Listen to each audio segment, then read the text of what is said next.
नमस्कार दोस्तों, सीड लर्नोपीडिया में आपका स्वागत है। आज हम लेकर आए हैं आपके लिए 22 और 23 मई के कुछ इंपॉर्टेंट करंट अफेयर्स।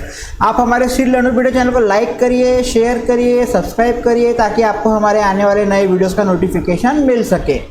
आज का वीडियो स्टार्ट करने के पहले एक महत्वपूर्ण सूचना देना चाहते हैं। हमारा जो ऑफलाइन सेंटर है वहाँ पर 15 जून से शाम का 6:30 बजे का एक नया बैच चालू हो रहा है। ठीक है, आप अधिक जानकारी के लिए ये जो नंबर है इसके ऊपर आप संपर्क कर सकते हैं 7447712004। ठीक है, स्टार्ट करते हैं आज का वीडियो। स्टार्ट करते हैं आज की फर्स्ट न्यूज़ से। आज की जो फर्स्ट न्यूज़ है वो मैकडॉनल्ड्स ने क्या किया है कि अपनी फीफा स्पॉन्सरशिप का रिन्यूअल कर लिया है और 2026 तक के उसका रिन्यूअल कर लिया है। ठीक है, मैकडॉनल्ड का नाम सभी ने सुना होगा, जो फास्ट फूड चेन है।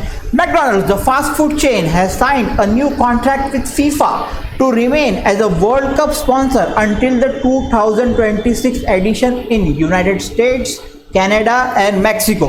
2026 का जो फुटबॉल का जो वर्ल्ड कप होने वाला है वो आपका यूनाइटेड स्टेट्स, कनाडा और मैक्सिको में होने वाला है। ठीक है, The renewal gives McDonald's the title of official restaurant sponsor of this year's Women's World Cup in Australia and New Zealand and the men's edition 3 years later। ठीक है, और मैकडोनल्ड और फीफा जो है इसका जो पैशन है वो सेम है कि भाई bringing people together through the power of football, कि लोगों को जोड़ो फुटबॉल के पावर से। ठीक है, बढ़ते हैं नेक्स्ट न्यूज़ की तरफ।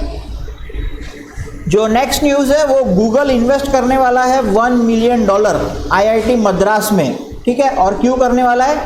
वो लोग एक centre for responsible artificial intelligence बनाने वाले जिसका नाम है CERAI। ठीक है, The Indian Institute of Technology Madras, IIT Madras, has partnered with Google to establish the Center for Responsible Artificial Intelligence। Short form रहेगा CERAI। इसका फोकस क्या है? Focus on responsible AI research and development. ठीक है, As a inaugural platinum consortium member, Google has invested $1 billion in this initiative। फिलहाल में Google ने $1 million इसमें इन्वेस्ट किया है। ठीक है, अब ये सेराई जो है CERAI, इसका एम क्या है? इसका एम है कि भाई इसे प्रीमियर रिसर्च सेंटर बनना है और बोथ लेवल पे, मतलब सिर्फ नेशनल पे नहीं, नेशनल के अलावा इंटरनेशनल लेवल के ऊपर भी। ठीक है, और मेनली इसका डेडिकेशन रहेगा fundamental and applied research in responsible artificial intelligence. ठीक है, उसके बाद में गूगल के बारे में तो आप सभी को पता है, पर गूगल के कुछ मैं आपको फैक्ट्स बताना चाहता हूँ। जैसा कि गूगल का जो हेडक्वार्टर है वो है mountain view, California, United states में। कब फाउंड हुई? तो भाई 4 सितंबर 1998। CEO कौन है? सुंदर पिचाई, सभी को पता है। CMO कौन है? तो लॉरेंस टूएल। ठीक है, बढ़ते हैं नेक्स्ट न्यूज़ की तरफ। जो नेक्स्ट न्यूज़ है वो RBI ने अप्रूव कर दिया है कि भाई SBIFML 9.99% स्टैक अक्वायर कर सकता है HDFC बैंक के अंदर। ठीक है, SBI fund management limited SBIFML has received RBI approval to increase stake in HDFC Bank to 9.99% in 6 months, that is by नवंबर 15, 2023 तक। 15 नवंबर 2023 तक के जो SBIFML है अपना स्टेक HDFC बैंक में 9.99% तक के लेके जा सकता है। ठीक है, उसी के अलावा SBIFML को इंश्योर ये रखना पड़ेगा कि किसी भी समय उसका जो स्टेक है वो 10% के ऊपर ना जाए। ठीक है, देखो क्या बोला है यहाँ पर, SBIFML has to ensure that the aggregate holding in the bank remains below 10% of the paid up share capital or voting rights of the HDFC Bank all the times। ठीक है, उसके अलावा SBIFML के बारे में कुछ इंपॉर्टेंट फैक्ट्स। कब found हुआ? तो 1987। हेडक्वार्टर्स का है तो Mumbai, Maharashtra. MD and CEO को है मिस्टर शमशेर सिंह। ठीक है, अब ये SBIFMPL क्या है?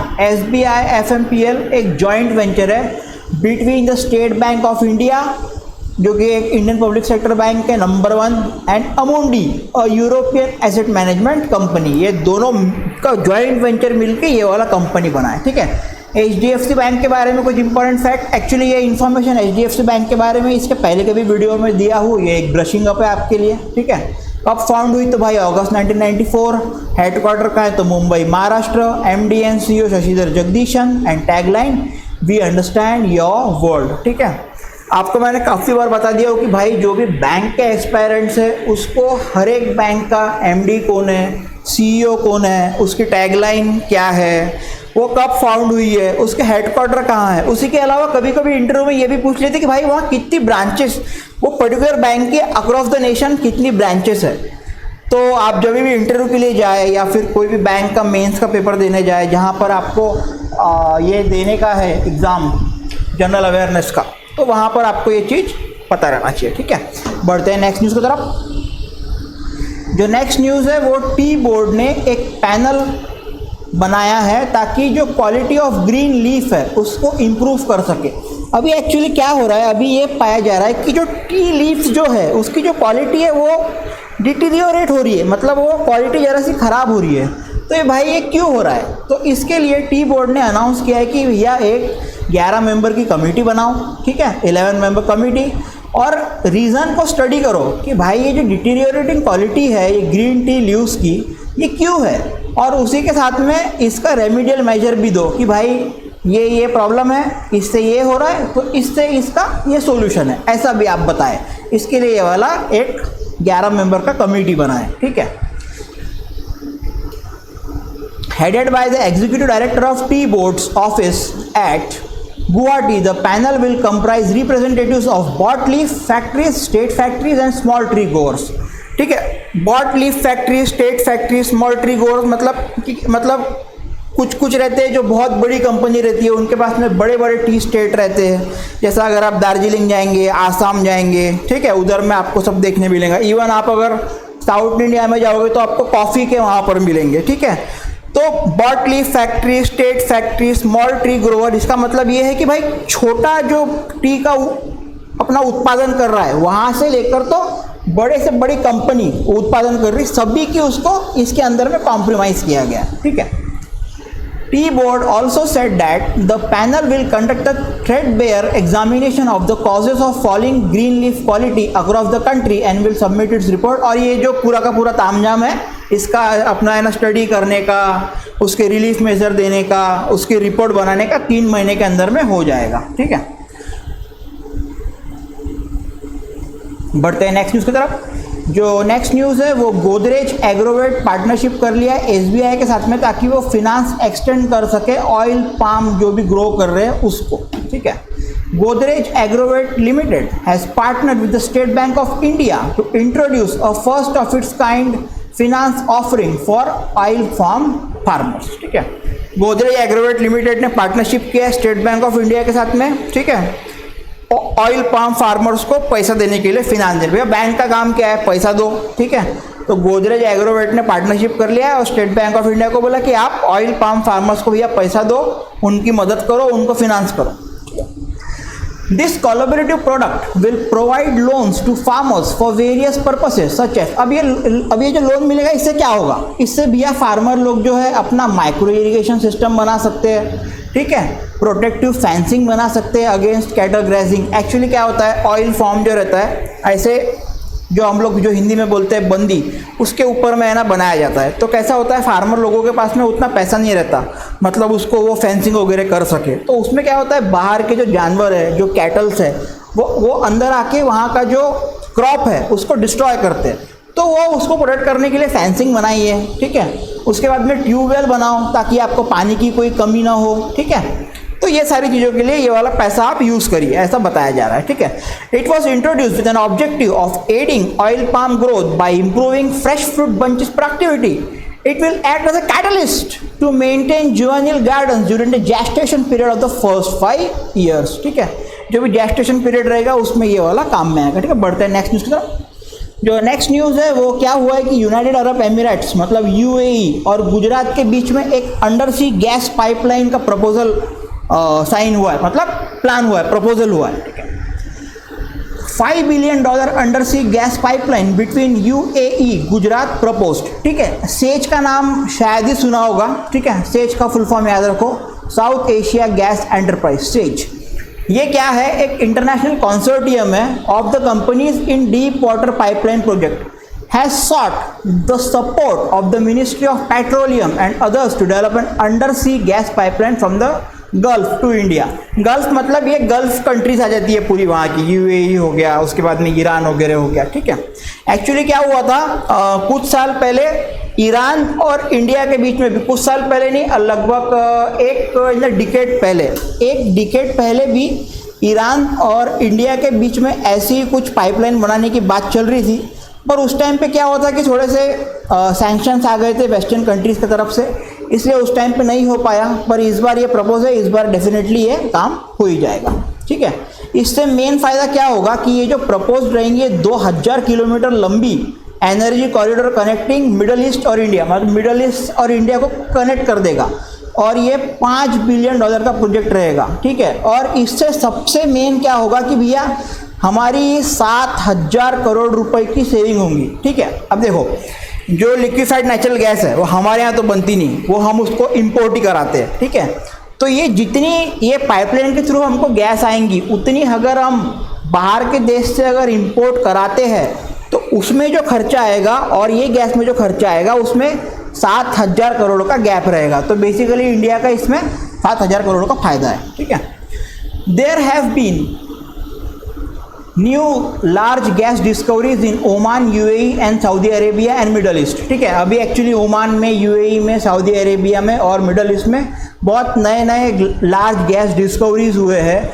और मिडल ईस्ट का प्लान ये है कि भैया हम $120 बिलियन खर्चा करेंगे ताकि हम लोग गैस आउटपुट बढ़ा सके by 14 billion cubic feet per day by 2030। लंबी चौड़ी कहानी है, लंबे समय चलेगा, ठीक है।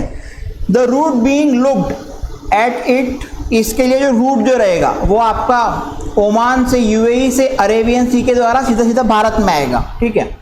It will allow options to import gas from Oman, UAE, Saudi Arabia, Iran, Turkmenistan and Qatar, ये पूरे मिडल ईस्ट की कंट्रीज है।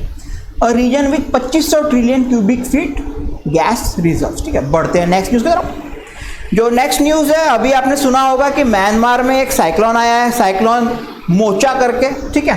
तो इंडिया ने एक ऑपरेशन लॉन्च किया है जिसका नाम है ऑपरेशन करुणा, ताकि वो असिस्ट कर सके साइक्लोन हिट म्यांमार को। तो अगर आपको एग्जाम में पूछता है कि भाई साइक्लोन हिट म्यांमार के लिए इंडिया ने कौन सा ऑपरेशन निकाला, तो आपका आंसर रहेगा ऑपरेशन करुणा, ठीक है। India launch operation Karuna to provide humanitarian assistance, humanitarian मतलब इंसानियत के तौर पे, ठीक है, assistance for people in Myanmar which is affected by cyclone Mocha and 3 ships carrying relief material reach Yangon, ठीक है। हमारे यहाँ से 3 शिप सामान लेके गई यांगोन में। अभी इसमें क्या क्या सामान था, ठीक है। इसके अंदर में इमरजेंसी फूड आइटम थे, उसके बाद में टेंट्स थे, टेंट मतलब टेंट जो रहते हैं वो, ठीक है। असेंशियल मेडिसिन थी, वाटर पम्प्स, पोर्टेबल जनरेटर, कपड़े थे, सैनिटरी था, हाइजीन आइटम्स था, इतना सारा सामान 3 शिप लेके यहाँ से निकली, ठीक है। और कहाँ गई, तो Yangon. Meanwhile Indian naval ships INS Shivalik, Kamorta and Savitri they are the first naval ship to arrive at Yangon with relief material. ये जो 3 शिप है ये वहाँ पहली 3 शिप थी जो रिलीफ मटेरियल लेके पहुंची। अब भैया ये साइक्लोन मोचा तो बहुत सुना होगा, न्यूज़ में भी देखा होगा, पर साइक्लोन मोचा है क्या, ठीक है। साइक्लोन मोचा क्या है, एक ट्रॉपिकल साइक्लोन है जो कि नॉर्थ इंडियन ओशन में आया था, ठीक है। और इसने म्यांमार और कुछ बांग्लादेश के हिस्सा को अफेक्ट किया था मई 2023 में, ठीक है। और ये जो मोचा जो है ओरिजिनेट हुआ कहाँ, बे ऑफ बंगाल में, और इसको क्लासीफाई किया गया कि भैया सुपर साइक्लोन है by the global weather website Zoom Earth, ठीक है। और इसका ये नाम ऐसा मोचा क्यों दिया है, तो ये जो यमन है उन्होंने सजेस्ट किया कि भैया ये साइक्लोन का नाम दो मोचा, ठीक है। It was the first cyclonic storm of 2023 north Indian ocean cyclone season, ठीक है। म्यांमार के कैपिटल नेपेडीव और वहाँ की करेंसी क्यात, ठीक है। बढ़ते हैं नेक्स्ट न्यूज़ की तरफ।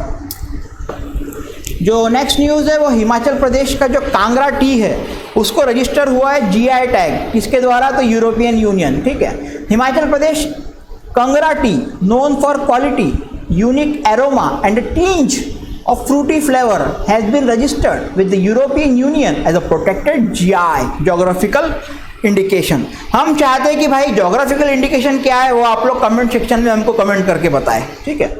The registration was an important tool to recognize the quality, genuineness and reputation of the product in the European markets, and this would boost the sale of Kangra T. और इससे जो पालमपुर के है, उसके बाद में बैजनाथ है, कंगरा है, धर्मशाला है, यहाँ के जो भी टी ग्रोअर्स है उनको फ़ायदा मिलेगा, ठीक है। उसी के अलावा GI स्टेटस और 400 चीज़ों को मिला है traditional product of the state, जैसा कुल्लू शॉल, चंबा रुमाल, किन्नौर शॉल, कंगरा पेटिंग, लाहौल के वुलन सॉक्स और ग्लव्स बहुत फेमस है कंट्री में, ठीक है। ये सारे चीज़ों के लिए बढ़ते हैं नेक्स्ट न्यूज़ की तरफ। जो नेक्स्ट न्यूज़ है वो उत्तराखंड के चीफ मिनिस्टर ने एक मोबाइल ऐप लॉन्च किया है ताकि लोग जो है वो पॉट होल्स को रिपोर्ट कर सकेंगे, ठीक है। Uttarakhand chief minister Shri Pushkar Singh Dhami launch a mobile application named patch reporting app which will help make the roads of Uttarakhand pothole free, ठीक है। Using the app, mobile phone users can record pictures of potholes and register their complaint with PWD authorities seeking their repair by giving details such as its location। मतलब अगर आप जा रहे हो और आपको वहाँ पॉट होल दिखता है, आप उसकी फोटो खींचो और PWD के डिपार्टमेंट को भेज दो, वो वहाँ का रिपेयर आपका काम चालू करा देंगे।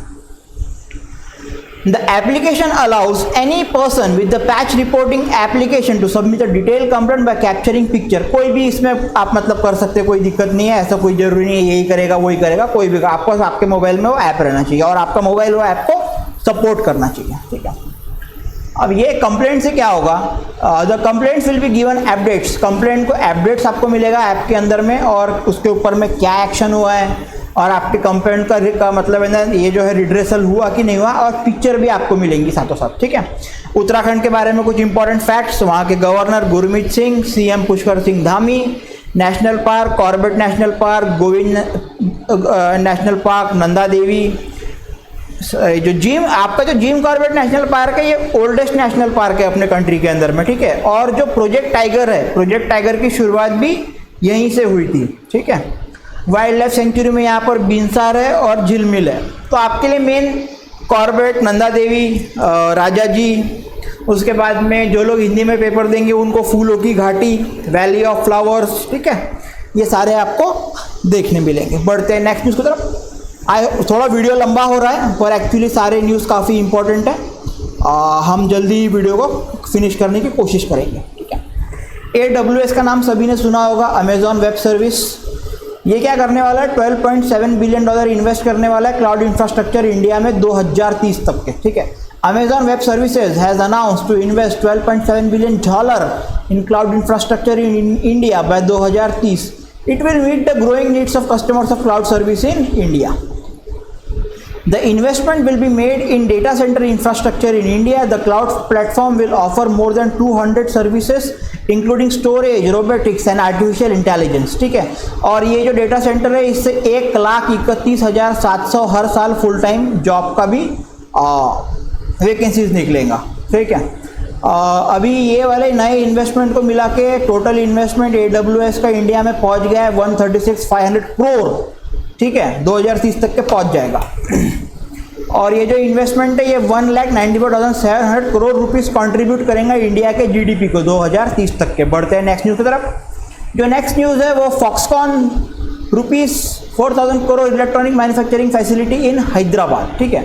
ताइवान का एक कॉन्ट्रैक्ट मैन्युफैक्चरर जिसका नाम है फॉक्सकॉन, वो क्या कर रहा है, 4,000 करोड़ रुपए इन्वेस्ट कर रहा है हैदराबाद में ताकि एक नया इलेक्ट्रॉनिक मैन्युफैक्चरिंग फैसिलिटी स्टार्ट कर सके। और इससे क्या होगा कि भैया 25,000 जॉब का क्रिएशन होगा और ये जो उसका जो प्लांट रहेगा ये 200 एकड़ में फैला रहेगा। आप समझ सकते हैं 200 एकड़ यानी कितना बड़ा एरिया होता है, ठीक है।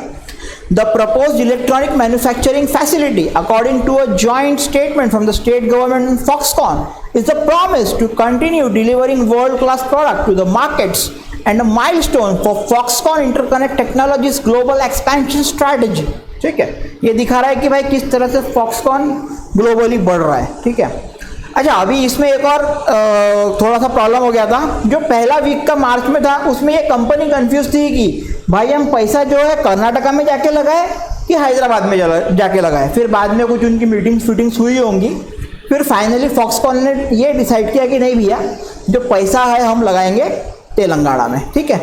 तो ये थे कुछ इंपॉर्टेंट करंट अफेयर 22 और 23 मई के। आपको वीडियो बहुत पसंद आया होगा, वीडियो को लाइक करिए, वीडियो को शेयर करिए, चैनल को भी लाइक करिए, चैनल को सब्सक्राइब करिए और चैनल को शेयर जरूर करिए ताकि आपको तो मदद मिल ही रही है, आपके जो मित्रगण हैं जो भी गवर्नमेंट के लिए प्रिपेयर कर रहा है उसको भी कुछ मदद मिल जाएंगी, ठीक है। तो thank you so much, keep watching our channel and keep learning and happy learning. Thank you so much. Have a good day.